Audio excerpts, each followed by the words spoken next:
আসসালামু আলাইকুম। এই ভিডিও আমি দেখাবো যে আপনার ফোনে ডাটা আছে, যেমন আপনি এমবি কিনেছেন কিন্তু আপনার এমবিটা কাজ করতেছে না। যেমন আপনার ফোনে 4G বা 3G এভাবে কিছুই লেখা উঠতেছে না। আপনি ডাটা অন করলে 4G লেখা ওঠে, কিন্তু 4G এখানে দেখাচ্ছে না বা আপনার ডাটা খারাচ্ছে না। তো তার জন্য কি করবেন? আপনি জাস্ট এখানে আপনার সেটিংয়ে চলে যাবেন।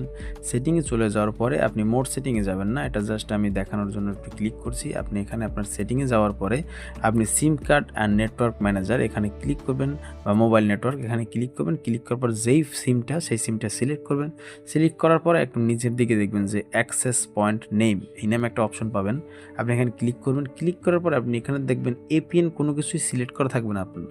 যদি না থাকে আপনি এখানে নতুন একটা এপিএন অ্যাড এপিএন সিলেক্ট করবেন। এখানে এপিএন লিখতে পারেন নাম, এবং এই এপিএন যে বড় হাতের এখানে আপনি লিখবেন ছোট ছোট অক্ষরে ইন্টারনেট, শুধু ইন্টারনেট লিখবেন, জাস্ট ওকে ক্লিক করবেন। আর কিছু আপনার পরিবর্তন করার দরকার নাই। যদি আপনি 100% স্পিডটা পেতে চান আপনার নেটওয়ার্ক প্রোভাইডার থেকে, তা আপনি আর কোনো কিছু চেঞ্জ করবেন না। আপনি এইটা একটা করে সম্পূর্ণ এইভাবে থাকবে এবং ক্লিক করবেন ওকে। ক্লিক করার পর আপনি এই এপিএনটা সিলেক্ট করবেন। আপনি দেখতে পাবেন যে আপনার 4G বা 3G যেই নেটওয়ার্কে আছেন সেই নেটওয়ার্কটা অন হবে এবং আপনার মোবাইল স্পিডটা আগের থেকে খুব বেশি হবে, কারণ আগের এই পিনে যে কোনো একটা প্রোভাইডারের নাম থাকে। তো ওর থেকে আপনি যদি একদম ডিফল্ট এই পিনে যান তো 100% আপনার নেটওয়ার্ক স্পিডটা খুব বেশি পাবেন। ধন্যবাদ।